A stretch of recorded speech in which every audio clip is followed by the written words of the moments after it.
మొత్తానికి జూబ్లీహిల్స్ బై ఎలక్షన్కి సంబంధించి అయితే ఇంకో కీలక ఘట్టం అయితే కంప్లీట్ అయిపోయింది. నామినేషన్ల పరిశీలన అయిపోయింది. ఉపసంహరణ గడువు కూడా కంప్లీట్ అయిపోయింది. ఇక ఎవరెవరు పోటీలో ఉంటున్నారు అనే దాని మీద కూడా క్లారిటీ అయితే వచ్చింది. మరి ఈసారి చాలా పెద్ద ఎత్తున నామినేషన్లు వచ్చినాయి. మరి పెద్ద నామినేషన్లు చాలా పెద్ద ఎత్తున రావడంతో అసలు ఈ ఈవీఎం తోటి ఆ ఎలక్షన్లు అయితాయా లేకపోతే మళ్ళీ బ్యాలెట్ కావాల్సిన ఇవన్నీ డౌట్లు అయితే వస్తున్నాయి. మొత్తానికి అయితే ఎంతమంది నామినేషన్లు ఉన్నారో ఫైనల్ జాబితా అయితే కంప్లీట్ అయిపోయింది. మరి మొత్తం 58 మంది పోటీ చేస్తున్నారట జూబ్లీహిల్స్ బరిలో.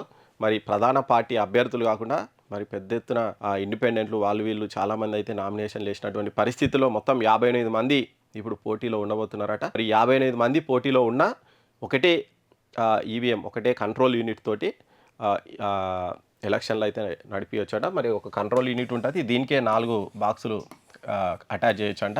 ఇప్పుడు ఈ 4 బాక్సులు అటాచ్ చేసి ఇప్పుడు ఎలక్షన్ అయితే చేయబోతున్నారు. ఒక్కొక్క దాంట్లో 16 ఉంటాయి, ఇలా 16 ఉంటాయి కాబట్టి మళ్ళీ నోట అవి ఇవన్నీ కలిపితే మొత్తం 4 బాక్సులు పెడతారట. ఈ 4 బాక్సులు కాకుంటే ఓటర్లకు కొద్దిగా కష్టమే అవుతుంది. ఎందుకంటే ఓకే చదువుకున్న వాళ్ళు కూడా కన్ఫ్యూజ్ కావచ్చు. ఎందుకంటే ఇక్కడ 4 కనిపించే వరకు మనకు కావాల్సిన అభ్యర్థి ఏడున్నాడు అని వెతకనికి కూడా కొంచెం టైం పట్టేటువంటి అవకాశం ఉంది. కొంచెం నిరక్షరాస్యులు వాళ్ళు ఉంటే కొంచెం ఇబ్బందికర పరిస్థితులు అయితే ఉండొచ్చు. మరి వాళ్ళు చాలా అభ్యర్థులు కొంచెం కష్టపడాల్సి వస్తుంది.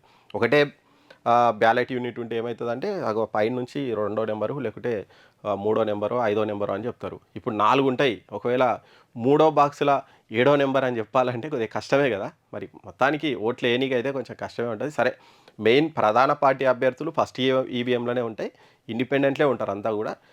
కాబట్టి మరి ప్రధాన పార్టీ అభ్యర్థులు మరి కొంచెం వీళ్ళకైతే కొద్దిగా చెప్పడం కష్టమే. ఒకటే ఉంటేనేమో ఈజీ అవుతుంది. ఇప్పుడు 4 అవుతాయి కాబట్టి కొంచెం కష్టమైతే అయ్యే అవకాశం అయితే ఉంది.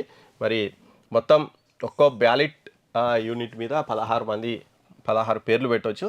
మరి 58 మంది నామినేషన్లు వేసారు, ప్లస్ ఒకటి నోటా, మొత్తం 59 అవుతున్నాయి. కాబట్టి ఒకే కంట్రోల్ యూనిట్తో 4 బ్యాలెట్ యూనిట్లు పనిచేస్తాయి. కాబట్టి ఇప్పుడు ఒక్కో దాంట్లో 16 అంటే 16 + 16 32 + 16 + 16 40 64 వరకు పెట్టవచ్చు. సరే ఇక్కడ 60 వరకు ఉన్నాయి కాబట్టి 4వ దాంట్లో మొత్తం కంప్లీట్ కావు, 3 ఫుల్ కంప్లీట్ అయితే 4వ దాంట్లో సగం వరకు వచ్చేటువంటి అవకాశం అయితే ఉంది. మరి ఒక్కొక్క పోలింగ్ కేంద్రంలో 4 బ్యాలెట్ యూనిట్లో ఒక కంట్రోల్ యూనిట్ ఒక వీవీప్యాట్ యంత్రం ఉపయోగిస్తారట. అభ్యర్థుల సంఖ్య ఎక్కువ ఉన్నాయి, బ్యాలెట్ యూనిట్లు 4 ఉన్నాయి కావాల్సినాయి. కాబట్టి ఓటింగ్ కంపార్ట్మెంట్ కూడా కొంచెం పెద్దగా పెట్టే అవకాశం అయితే ఉందంట. మొత్తం ఈసారి 211 మంది నామినేషన్లు వేసారంట. మొత్తం 321 సెట్లు. అందులో 130 నామినేషన్లు తిరస్కరణకు గురైనాయట, 81 చెల్లుబాటు అయినాయి. వీరిలో 23 మంది పోటీ నుంచి తప్పుకున్నారట.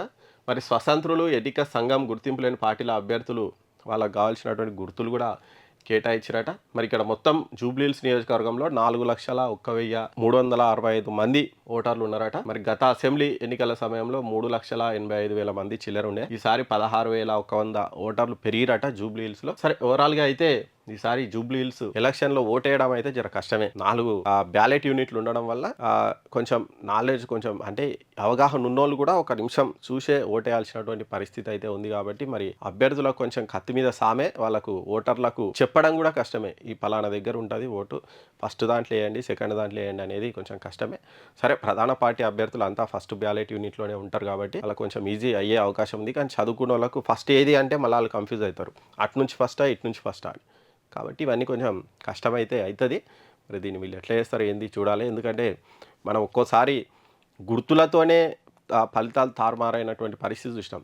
కారు గుర్తుకు రోడ్ రోలర్ గుర్తు 2 ఉండడం వల్ల కన్ఫ్యూజ్ అయ్యి ఈ ఓట్లు అటువాడి కూడా కొన్నిసార్లు ఓడిపోయినటువంటి పరిస్థితి నేపథ్యంలో ఈసారి కొంచెం ఈ ఎక్కువ మంది నామినేషన్లు వేయడం కూడా ఒకవేళ పోటీ ఉంటే మరి అభ్యర్థుల గెలుపోవటంలను తారుమారు చేసేటువంటి అవకాశం కూడా ఉంది. కాబట్టి మరి అభ్యర్థులు చాలా జాగ్రత్తగా అయితే ఉండాలి. మరి ప్రధాన పార్టీ అభ్యర్థులు మిగతా అభ్యర్థులు అయితే కొంచెం కష్టపడాల్సిన అవసరం అయితే ఉంది జూబ్లీహిల్స్ బై ఎలక్షన్.